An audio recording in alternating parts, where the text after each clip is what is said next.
Welcome back, everyone.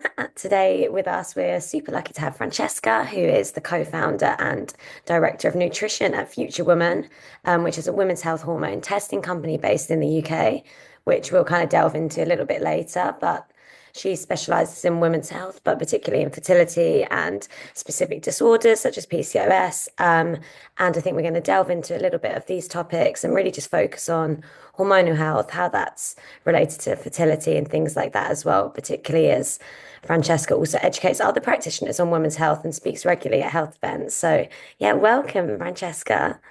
Thank you so much for having me.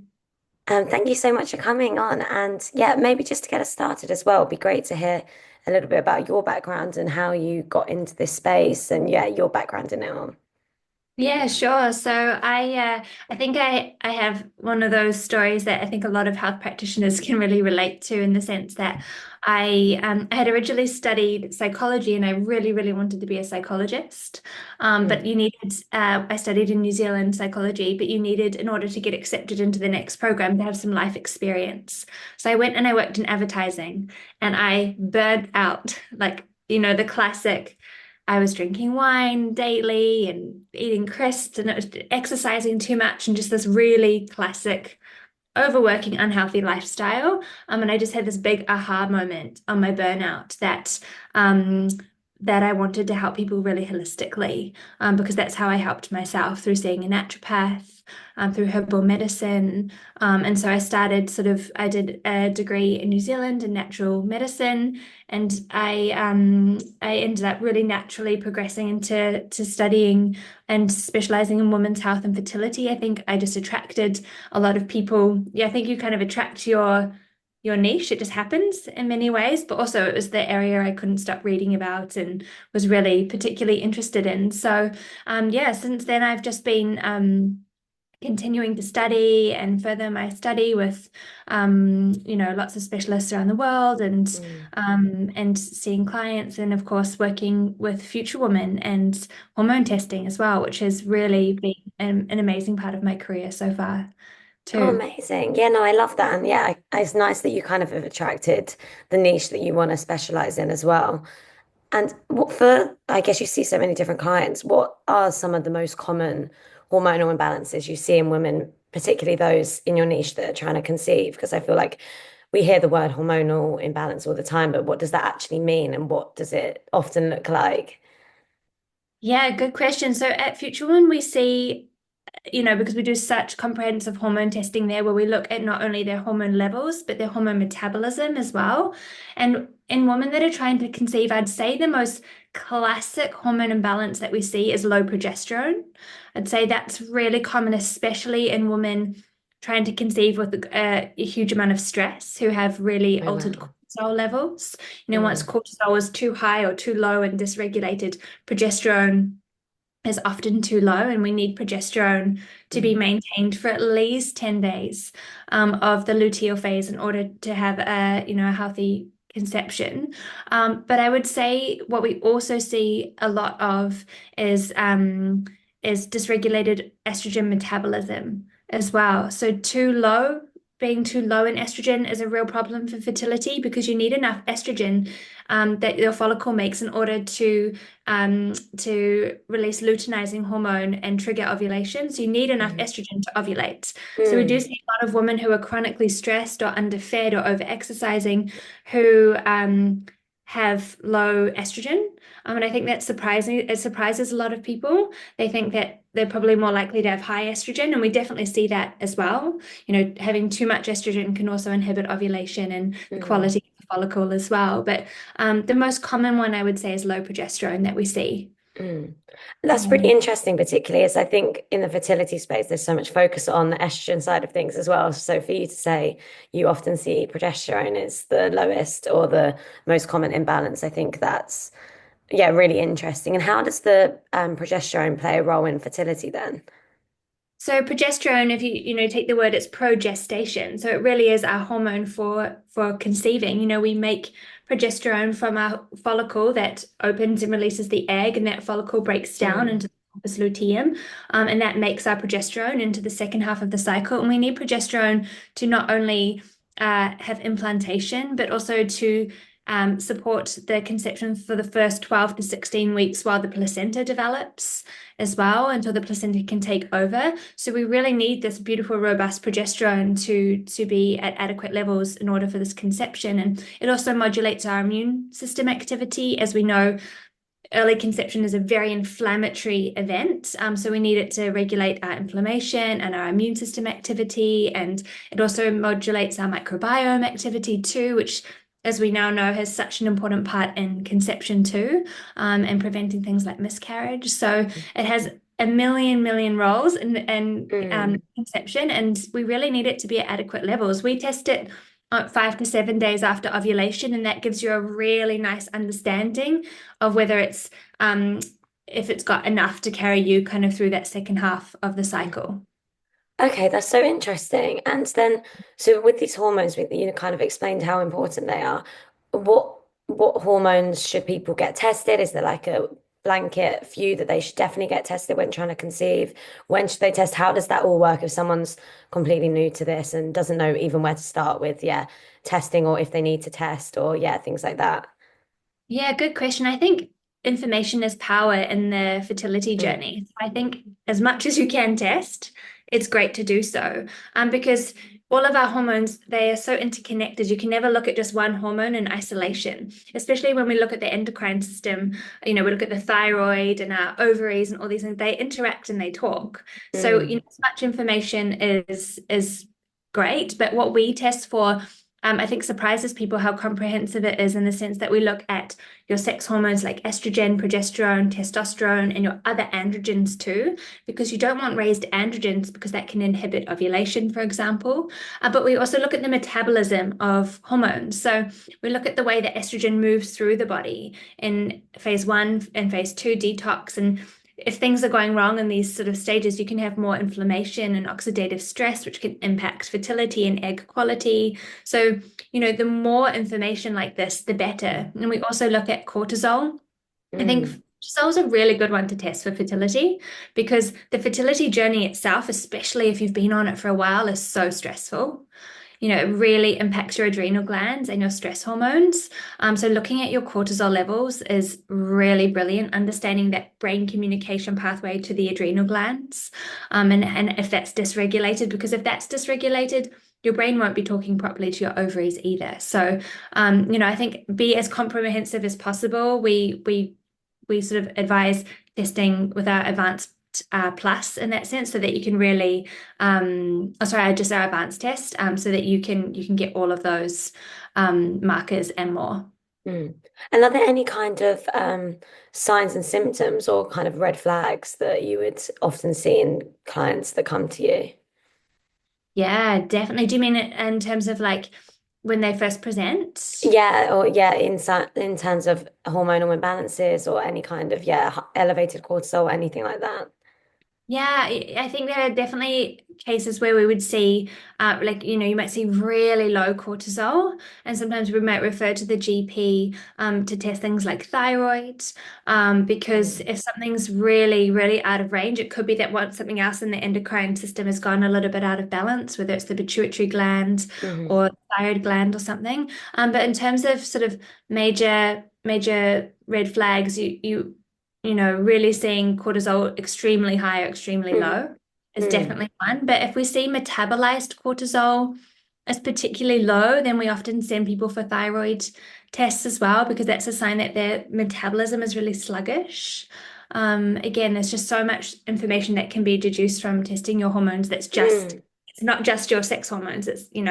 Gives you information about so much more Yeah, as well. 100%. I guess Yeah. it's all so interconnected. So I think that that's so Mm. good that you do a range and can kind of pinpoint. It might not just be one thing that's, say, imbalanced, but perhaps two things that are slightly off. And so yeah, I think that's really interesting.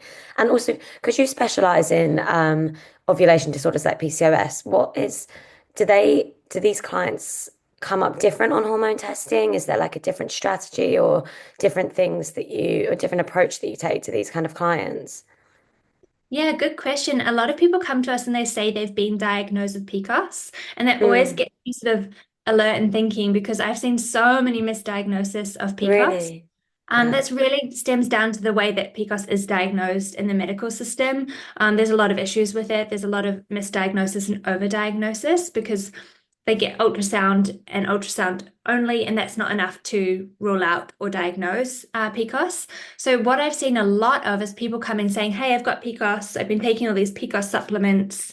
I think my androgens are very high, my testosterone's very high, and that's what's causing my symptoms.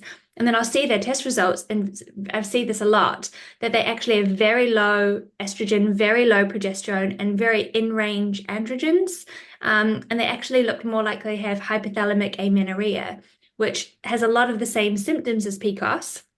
Like it can have body hair growth and acne and missing periods, Mm. but it's actually really caused by like under eating and over exercising and stress. Okay. And so it's a really, I see a lot of crossover between those two, but we do see a lot of true PCOS pictures of raised androgens as well. And that, what we often see with them is that they also favor something called the 5A pathway. And I think of that as like it picks up your androgens that kind of turbocharges them. And it's like up to 3 to 5 times more potent than testosterone. So people are getting more head hair loss and weight gain and acne. And so often just helping them to switch that pathway back to what we call the 5B pathway can be so helpful. So we see a lot of PCOS clients. Mm. But the key is really about identifying why that person has PCOS.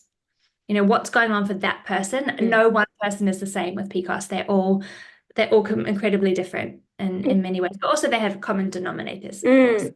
Yeah, that's so interesting. And also, what are the kind of, so you said it's super similar to the hypothalamic, I don't know how to say it, Yeah, I know it's a funny one. the long one that you said before. And you say that they're really similar. How do you kind of distinguish between the two without testing, or do they present differently, or do they present, you said they present similarly, but is there any kind of ways in which you would treat it differently or, yeah, manage it differently? Yeah, really good question. I mean, without testing, they can look really similar. Mm. Especially because not everyone with PCOS has weight gain. There's a lot of people with lean PCOS, and a lot of people with hypothalamic amenorrhea can be quite thin, or their metabolism can be a bit disturbed, so they end up gaining weight as well. So they can look quite similar with acne and body hair growth and things like that. But the difference is that in hypothalamic amenorrhea, they won't have raised androgens and they'll often have very suppressed estrogen and progesterone. Whereas with polycystic ovarian syndrome, they'll have raised androgens, and they might have high or low estrogen, depending on the person. So testing really is the key for that, but treating them is really different. I see a lot of people self-diagnose with PCOS and they take things like myo-inositol that's like sold by a lot of brands for PCOS. They sell supplement drinks and things for the PCOS girls. And they take myo-inositol and that can actually decrease your androgen. So if you actually have this hypothalamic amenorrhea and you take something like that thinking you have PCOS, you can actually make your symptoms much worse because it can reduce your androgens that already aren't particularly high. So it's really important to get it addressed appropriately because we do address them in different ways with different supplementation. Both of them have the common denominator that we address the brain communication pathway to the adrenal glands in both PCOS and HA. So there are some commonalities, but also some major differences. Mm.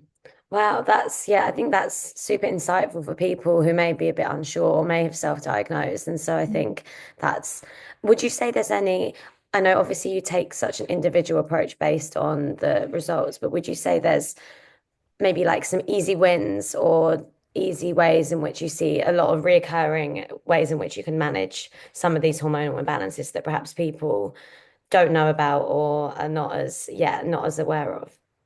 It's a really good question. I think some of the real common easy wins for people is like a really good magnesium, like a magnesium glycinate at like 400 milligrams. I think most people do really well off that because it regulates your communication pathway from your brain to your ovaries and adrenal glands. It regulates cortisol. It supports estrogen detox. It supports progesterone production.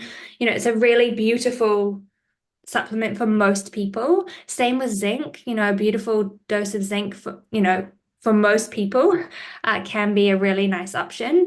But I think it comes back to diet lifestyle. It really, really does. Eating enough protein.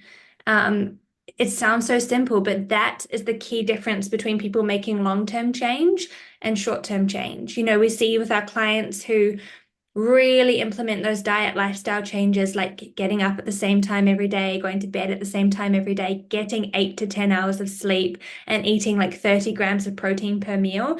They have massive difference of long-term change in comparison to others. So getting their period back, they have it for a much longer sustained period of time than those who don't make those changes and just take the supplements. Mm. So, I feel like I can be a bit of a broken record saying like eat your protein, get your sleep, but those are the foundational changes we have to Mm. make. Yeah, and I guess it's a change that you're making. I mean, you're doing it every day, so obviously it's going to have such an impact as well if it's something that you do every day. So I think that's kind of easy as well. So it's very helpful for people that are listening, which is Yeah. good. And kind of moving on to your role at Future Woman, I'd love to know a little bit about the background behind that and how you ended up co-founding it, and yeah, what you guys are doing over there. Yeah, so Eloise is our founder, and she started Future Woman really because she saw a personal need. She had spent so much money on supplements that weren't doing anything for her heavy, painful periods, and they were really consuming her, really impacting her daily quality of life. And then she did some testing, some comprehensive hormone testing with a practitioner, and she had to, fork out a lot of money to see the practitioner, then do the testing, then go through the results and then get the supplements. And it was a really expensive, big process. But she found that the results gave her information that like completely changed the game in terms of how she addressed it. So once she got that specific supplementation for her, she had really major estrogen detox issues. Mm.